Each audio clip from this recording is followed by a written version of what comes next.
Caros alunos do segundo ano, aqui é o professor Juliano, professor de língua portuguesa, e nessa videoaula eu vou abordar com vocês o conteúdo do módulo 3, tá?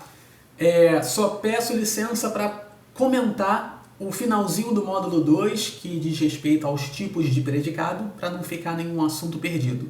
Mas o foco aqui vai ser os termos integrantes da oração, tá? Vou começar só com o tipo de predicado para recuperar o finalzinho do que nós vimos em sala, tudo bem? Bom, vamos lá. Sabemos que uma oração apresenta dois termos considerados essenciais, o sujeito e o predicado. Falando do predicado, a gente pode entender o predicado como aquilo que se diz do sujeito, né? Aquilo que se declara sobre o sujeito. Em português, os predicados são classificados de três maneiras: predicado verbal, predicado nominal e predicado verbo nominal. O que seria um predicado verbal? Seria um predicado cujo núcleo é um verbo nocional, tá? É um verbo que expressa alguma noção, expressa alguma ação. Exemplo: os homens invadiram a sede do time de futebol. Sujeito: os homens. Aí eu marquei para vocês entre colchetes o predicado: invadiram a sede do time de futebol. Verbo: invadiram, é um verbo nocional, não é? Eu tenho uma ideia do que é invadir, mesmo que não esteja numa frase, tá? Esse verbo expressa um sentido, mesmo que não esteja numa frase. E aí, como invadiram é o meu núcleo, eu vou classificar esse predicado como predicado verbal. Agora, olhem o segundo tipo de predicado, a segunda categoria, é o predicado nominal. Nesse caso, o meu núcleo não é o verbo, porque o meu verbo é um verbo de ligação, não é um verbo nocional, é um verbo que não expressa sentido isoladamente, tá? Então, se o meu núcleo não é o verbo, o meu núcleo vai ser o predicativo, tá? Exemplo: os alunos estão assustados. Sujeito: os alunos. Predicado: estão assustados, não é? O meu verbo aí é o verbo estar. E pensa comigo, estar não expressa noção ou ideia nenhuma, né? Diferente de invadir, que eu sei que a ação é essa. Então, o meu verbo não vai ser o meu núcleo. E eu marquei para vocês aí de laranja o meu núcleo, então, que é o predicativo. É o termo que complementa o verbo de ligação. Ok? Então, predicados com verbo de ligação: ser, estar, ficar, permanecer, tornar-se, né? A lista é pequena, tá? Serão predicados nominais. E lembrem-se, o núcleo não será esse verbo. O núcleo vai ser o predicativo. É importante saber isso por conta da terceira categoria, que são os predicados verbo-nominais. Como o nome já diz, ele é verbal e ele é nominal. Logo, ele vai ser um verbo composto por dois núcleos: um verbo nocional e o predicativo, tá? Então, olhem para o exemplo. Os alunos entraram assustados no laboratório de ciências, não é? Sujeito: os alunos. Predicado: entraram assustados no laboratório de ciências. Eu tenho aí o verbo entraram. Entrar é um verbo nocional. Eu sei o que expressa, que ideia é expressa por esse verbo, tá? Então ele é o meu núcleo verbal do predicado. Só que eles entraram assustados. E assustados é um predicativo, né, momentâneo do meu sujeito. Eles não são, eles estavam assustados nessa ocasião. Percebam que há um verbo de ligação, estavam, que não está expresso na frase, não é? Eu poderia encaixar o verbo de ligação aí, certo? Prova de que há um predicativo. Então eu vou ter dois núcleos: o verbo nocional e um predicativo que eu vou conseguir identificar ao encaixar um verbo de ligação nessa construção, tá? É como se eu tivesse: os alunos entraram no laboratório e estavam assustados. Tudo bem? Dois núcleos, predicado verbo nominal. Oriento vocês, recomendo, né, a realização dos exercícios da apostila sobre tipos de predicado e ver, né, que exemplos a apostila traz. Vale lembrar sempre que a videoaula é um material complementar à apostila, tá?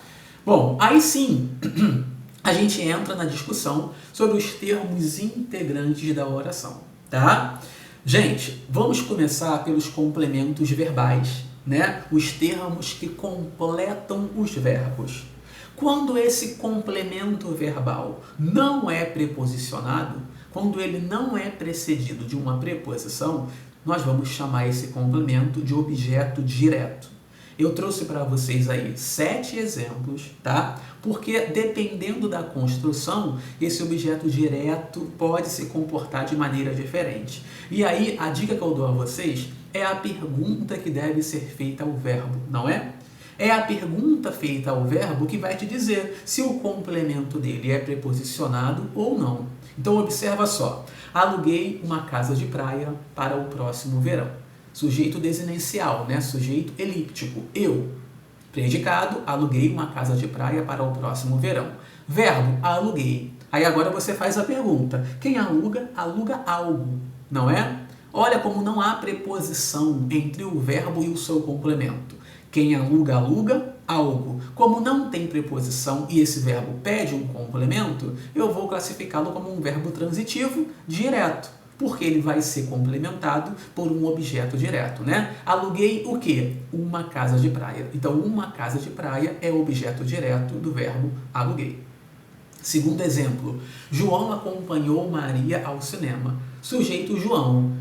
Predicado, acompanhou Maria ao cinema. Verbo acompanhou. Quem acompanha, acompanha alguém, tá? Mais uma vez, não há preposição no meio do caminho. Então, o acompanhou será um verbo transitivo direto e o Maria será um objeto direto desse verbo. Reparem agora o terceiro exemplo. João acompanhou-me ao cinema. A pergunta, né, é a mesma, porque a estrutura da construção é a mesma. Quem acompanha, acompanha alguém. Só que esse alguém, né, que está acompanhando João é o próprio falante, é a primeira pessoa, né? Ó, João acompanhou eu. Só que eu é pronome do caso reto. A gente sabe que o caso reto marca somente, exerce a função de sujeito, né? E aqui é complemento. Então vai ser a forma oblíqua da primeira pessoa. João acompanhou-me ao cinema, tá? Esse me é eu na posição de objeto. Por isso é um pronome oblíquo átono. Tudo bem? Então, o objeto direto de acompanhou. Igual Maria era no exemplo de cima. Observem agora mais um desdobramento da mesma frase. João acompanhou a mim ao cinema. De novo, né? João acompanhou alguém, tá? E esse alguém aí agora está na forma oblíqua tônica. A mim. E é o que a gente vai chamar de objeto direto preposicionado. Então, vocês precisam prestar atenção nisso aqui. Porque nós sabemos que o objeto direto não é precedido de preposição. Mas se na minha frase aparece uma preposição antes do objeto direto, eu vou chamá-lo de objeto direto preposicionado. Tudo bem?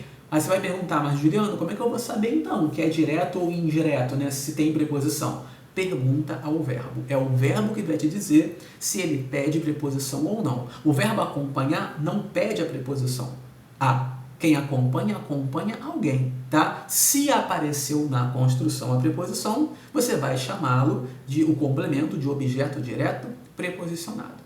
O mesmo ocorre na próxima. Bebemos do vinho. Quem bebe, bebe algo. Esse verbo não pede preposição. Aqui eu tenho a preposição de, tá? Porque é uma ideia partitiva, né? Bebeu-se parte de algo, bebeu-se do vinho. Tudo bem? Mais uma vez, um objeto direto preposicionado. Tudo bem, gente? Próximo exemplo. Surpreenderam aos aliados os inimigos, né? E aí, pela construção, que não é a tradicional do português, a gente pode se perguntar o seguinte, né? Quem surpreendeu quem? Certo? E aí, quem surpreendeu os aliados, os inimigos, tá? Vai ser o objeto direto preposicionado que vai marcar o objeto, tá? Então, os inimigos surpreenderam aos aliados. A preposição a aparece antes de os aliados para marcar que os aliados é o objeto e não o sujeito. Tudo bem? Na ordem tradicional, essa frase ficaria: os inimigos surpreenderam os aliados. Como os dois termos estão depois do verbo, eu vou preposicionar aquilo que é o objeto, tá? Mas continua sendo direto, porque quem surpreende, surpreende alguém, tá? E o último caso é quando ocorre uma cópia do objeto. que nós vamos chamar de objeto direto pleonástico. Olha lá, as meninas não as vi essa manhã. O sujeito é eu. Eu não vi quem? Eu não vi as meninas, que está lá no começo da oração. É o meu objeto direto, né? Quem vê, vê algo. Quem vê, vê alguém. Só que percebam que na própria construção vai ocorrer um as, um pronome oblíquo, que se refere às meninas, que aponta para as meninas. Então ele é uma cópia do objeto direto que já estava lá no começo da oração. Por isso vai receber a classificação de objeto direto pleonástico. Tudo bem? Bom, mantendo o raciocínio, vamos ao objeto indireto.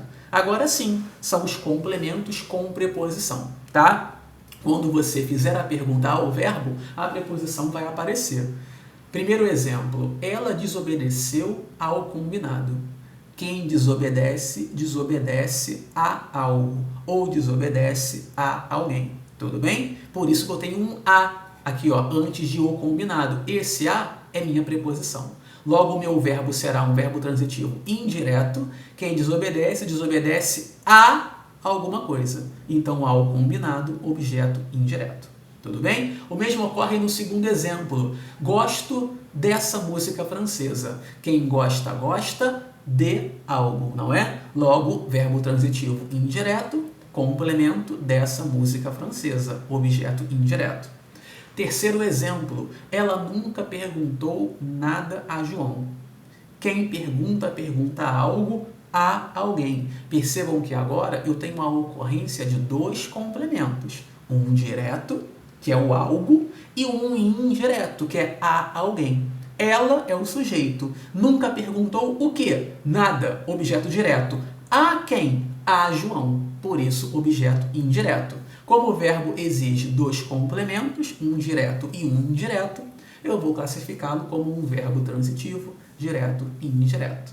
O mesmo ocorre no quarto exemplo. Ela nunca perguntou nada a mim. Quem pergunta, pergunta algo, que é o nada, a alguém. A mim. Objeto direto, objeto indireto. Aqui não há preposição, mas aqui ocorre a preposição, tá? Quem pergunta, pergunta algo a alguém. Dois complementos, verbo transitivo, direto e indireto.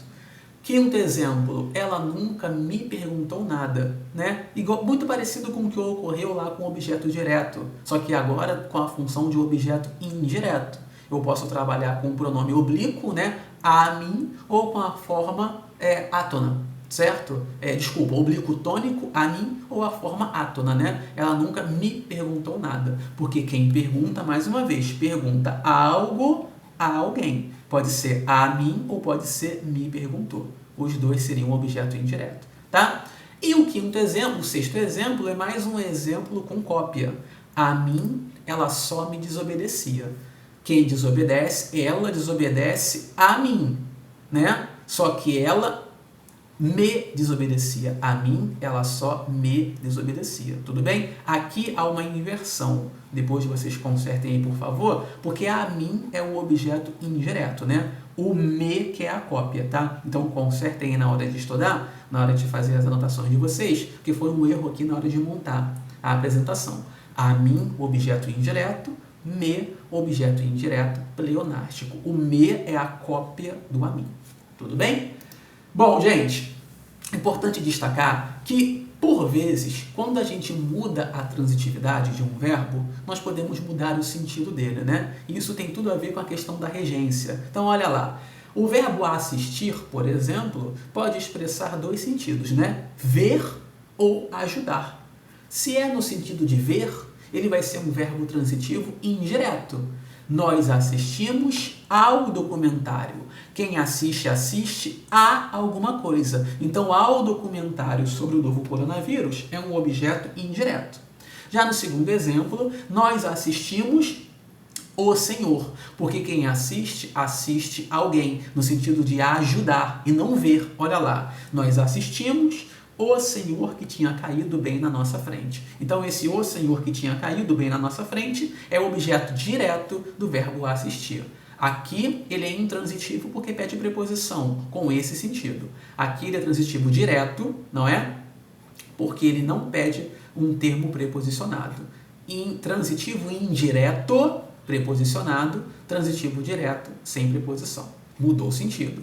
A mesma coisa com o verbo aspirar, não é? O menininho aspirava o suave aroma das flores do quintal. Aspirar no sentido de inalar, né? De trazer para dentro dos pulmões. Então é transitivo direto. Quem aspira, aspira algo. Já aspirar no sentido de desejar, ter como ambição, vai ser transitivo indireto. Então o menininho aspirava a um futuro como astronauta, tá? Aspirava a alguma coisa. Certo?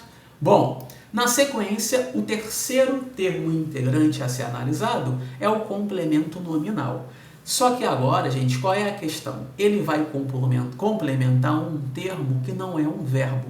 Ele vai complementar um nome, tá? Um adjetivo, um substantivo, um advérbio, né? Esse complemento também é preposicionado, mas percebam só, a pergunta que a gente faz agora não é uma pergunta mais para o verbo, é uma pergunta para um nome.